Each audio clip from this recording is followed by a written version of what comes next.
গোপাল সাধু, বিপিন গোসাই এবং মৃত্যুঞ্জয় গোসাই এই তিন মহামানব একদিন শ্রীধাম ঠাকুর বাড়ির উদ্দেশ্যে রওনা করে।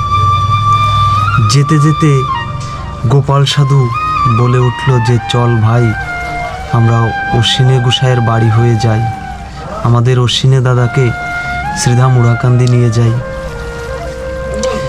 শ্রীধাম উড়াকান্দি অশ্বিনে গোসাইকে নিয়ে যাওয়ার জন্য অশ্বিনে গোসাইয়ের বাড়ি যে সেবা নিয়ে অশ্বিনে গোসাইকে সঙ্গে করে শ্রীধাম ঠাকুর বাড়িতে এই চার মানব রওনা করে।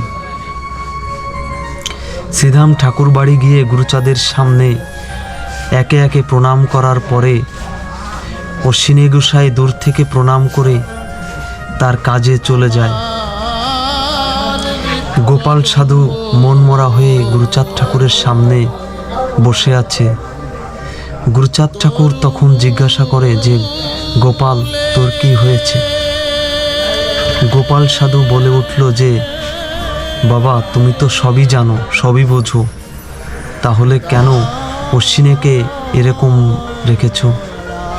যে অশ্বিনে গোসাই তোমার একজন বড় ভক্ত, তাকে তুমি কেন এমন করে রেখেছ? আমরা অশ্বিনে গোসাইয়ের বাড়িতে গেলে অশ্বিনে গোসাই গ্রামে গ্রামে ভিক্ষা করে আমাদের সেবা দেয়, তার কি একটু ভালো দিন তুমি আনতে পারো না? গুরুচাঁদ ঠাকুর বলে উঠল যে অশ্বিনেকে ডেকে নিয়ে আয়, অশ্বিনে কি চায় তাকে আমি আজকে সব দিব।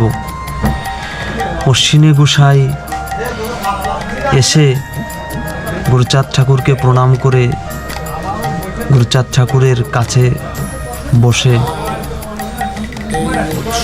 গুরুচাঁদ ঠাকুর বলে উঠল যে অশ্বিনে, তুই আমার কাছে কি চাস? অশ্বিনে গোসাই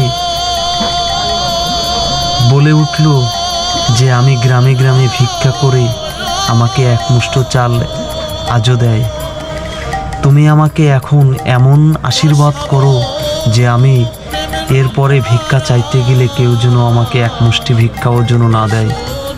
তো আমার এই অশ্বিনে গোসাইয়ের মতো ভক্ত আজও এই পৃথিবীতে আর কেউ জন্ম নিতে পারবে না।